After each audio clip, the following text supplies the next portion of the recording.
देखिए बच्चों, आज हम आप लोगों के लिए एक ऐसी कहानी लेकर आए हैं कि जैसे कहा भी गया है कि रहीमन देख बड़ेन को और लघु ने दीजिए डार, और जहां काम आवे सुई कहा करे दरबार।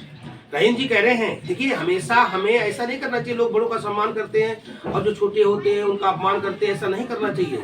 रहीम जी कह रहे हैं कि रहीमन देख बड़ेन को लग्न दीजिए डार। हमें बड़ों को देख करके, बड़ों के साथ रह करके, जो नीचे हैं, जो हमसे छोटे हैं, जो हमसे निम्न श्रेणी में हैं, उनका अपमान नहीं करना चाहिए। रहीमन देख बड़ेन को लग्न दीजिए डार, क्योंकि जहां काम आवे सुई कहा करे तलवार। देखिए, सुई बहुत छोटी होती है और तलवार जो होती है बहुत बड़ी होती है। तलवार की अपेक्षा सुई कितनी छोटी होती है। एक तलवार में सुई जो है सैकड़ों बन जाएंगी, लेकिन सुई जो है जो काम करेगी वो तलवार नहीं कर पाएगी। जहां काम आवे सुई, सुई का काम क्या है? कपड़ों को सिलना। सुई कपड़ों को सिल सकती है और कहा करे तलवार, जबकि तलवार जो है आकार में बहुत बड़ी होती है, वजन में भी ज्यादा होती है। वो कपड़े सिल सकती है? नहीं सिल सकती है। तो इसीलिए हमें कभी भी जो हमसे निम्न है, हमसे छोटा है, हमसे कमजोर है, उनका कभी अपमान नहीं करना चाहिए। ठीक है। तो अब इसी के उपलक्ष्य में क्या है कि देखिए, एक बार ये हमारी जो उंगली है, उंगली पांचों उंगली है, इनमें झगड़ा हो गया। वो उंगली कहने लगी मैं श्रेष्ठ हूँ, वो कहने लगी मैं श्रेष्ठ हूँ, ये कहने लगी मैं श्रेष्ठ हूँ, ये कहने लगी मैं श्रेष्ठ हूँ, ये कहने लगी मैं श्रेष्ठ। ठीक है।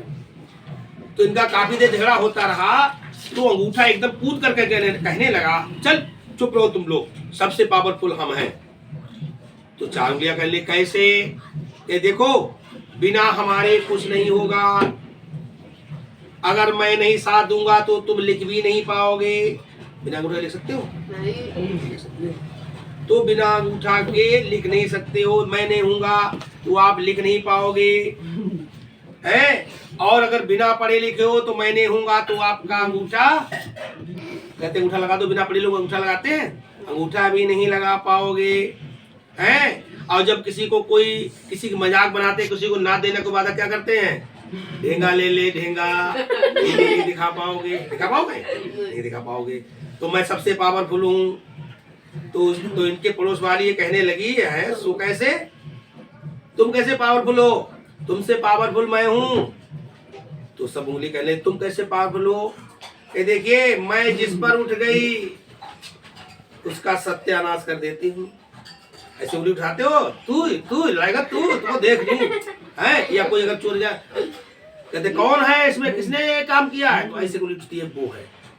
ऐसे करते हो।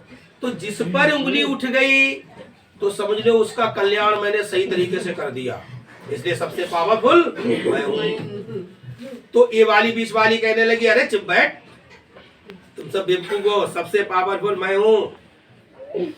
तुम कैसी पावरफुल हो? तो देखिए, मैं बीच में, देखो सबसे बात बड़ी है कि मैं सबसे बड़ी हूँ, मैं सबसे बड़ी हूँ।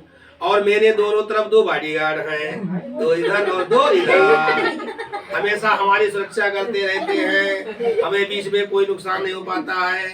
एक तो दिखावे में सबसे बड़ी हूँ, और हमारा जो है, आप लोग जो है सम्मान भी सबसे ज्यादा करते हो, हमारी सुरक्षा भी सबसे ज्यादा करते हो।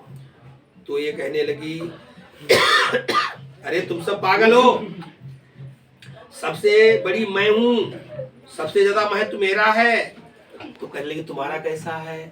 कहने देखिए, जब कोई मांगलिक कार्यक्रम होता है तो बिना मेरे कुछ नहीं हो सकता है। जब हम तिलक लगाते हैं तो ऐसे लगाते हैं, इसी उंगली से, इसी लगाते हैं, तजनी से ऐसे लगाते हैं, ओम करके लगाते हैं। ठीक है। तो बिना मेरे इसके कुछ नहीं हो सकता। जब मांगलिक कार्यक्रम, ये बेचारी छोटी जो कनिष्ठ है, ये छोटी है, ये बेचारी चुपचाप सबकी बातें सुनती है। छोटे बेचारा कर क्या सकता है? सबकी बातें सुनने के बाद में बोल पड़ती है, अरे बको मत, तुम सबसे महान मैं हूँ। तुम सबसे महान कैसी हो? अरे हाँ मैं सबसे महान हूँ, तुम लोग कोई बड़ी हो कोई कुछ हो, लेकिन सबसे महान मैं हूँ। तो तुम सबसे महान कैसी हो? देखिए, जब आप मंदिर में प्रार्थना करने के लिए जाते हैं तो सबसे पहले आगे मैं होती हूँ। हाथ जोड़ते हैं ऐसे करके हैं मंदिर में, मतलब जो है किसी देवता के सामने, ठीक है। तो क्या होता है, ऐसे हाथ जोड़ते सबसे आगे कौन होता है, ये छोटी बारी उंगली होती है गणेश।